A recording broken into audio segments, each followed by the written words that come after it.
On sait aujourd'hui comment fonctionne, notamment grâce aux neurosciences, ce qu'on appelle familièrement une habitude. Le principe, il est simple, c'est un mécanisme sous forme de boucle avec un signal, une routine et enfin une récompense. Le premier paramètre, c'est un signal unique qui va offrir au cerveau un indice sur quelle habitude il va devoir partir. Ceci afin de ne pas se mélanger les pinceaux. Ensuite, la routine, qui est l'action à faire, qui va être soit physique, soit mentale, soit émotionnelle. Et enfin, une récompense qui va justifier au cerveau de faire cette action parce qu'elle a un bénéfice. En plus du fait qu'à la longue, elle va créer une envie irrésistible. Et c'est l'entretien de cette boucle pendant environ 2 à 3 mois qui va te permettre de convertir cette action du quotidien en habitude. Ce processus-là, on l'appelle en anglais le chunking. À rappeler que s'il manque un des 4 paramètres, le cerveau ne convertira pas cette action du quotidien en habitude.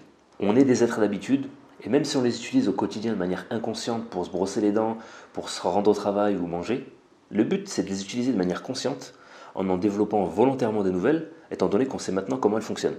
Aujourd'hui, on va approfondir un peu plus le sujet en s'intéressant à certaines d'entre elles qui sont un peu particulières et qu'on appelle les Keystone Habits en anglais, les habitudes clés. Pourquoi spécifiques? Parce qu'elles ont la capacité d'entraîner d'autres bonnes habitudes avec elles, comme un effet boule de neige, ce qui n'est pas le cas de toutes les habitudes. Le but de cette vidéo, c'est de comprendre que le succès, il ne réside pas dans le fait de tout réussir, mais il réside dans le fait plutôt d'identifier certains Keystone Habits, certaines habitudes clés, et de les transformer en puissants leviers. Donc comme on a dit, les habitudes clés, c'est des habitudes qui ont la capacité d'entraîner d'autres bonnes habitudes dans leur élan, alors que ce n'est pas leur but premier.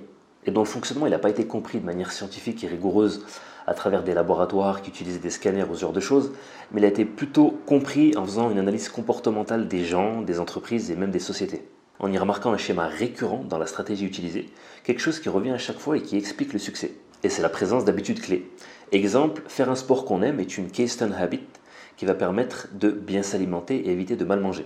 Le but premier du sport, c'est pas de bien manger, c'est d'améliorer son cardio, perdre du poids, gagner en muscle, voire même renforcer son système immunitaire.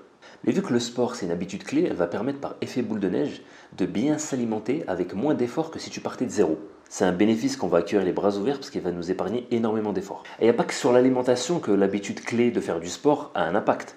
Sur le fait d'être beaucoup plus productif à l'école ou au travail, sur le fait de se coucher tôt, sur le fait de maîtriser ses émotions et sur le fait aussi d'être beaucoup plus patient. L'inverse n'est pas vrai. Pour avoir testé les deux, bien manger ne va pas forcément te faciliter à faire du sport, à être beaucoup plus productif à l'école ou au travail, à maîtriser tes émotions, à te coucher tôt, etc. Tu ne vas pas bénéficier du coup de pouce que tu auras avec les Keystone Habits. Je t'ai cité cet exemple d'habitude clé au niveau de la vie d'un individu à travers le sport, mais tu vas le retrouver dans pas mal de domaines de la société.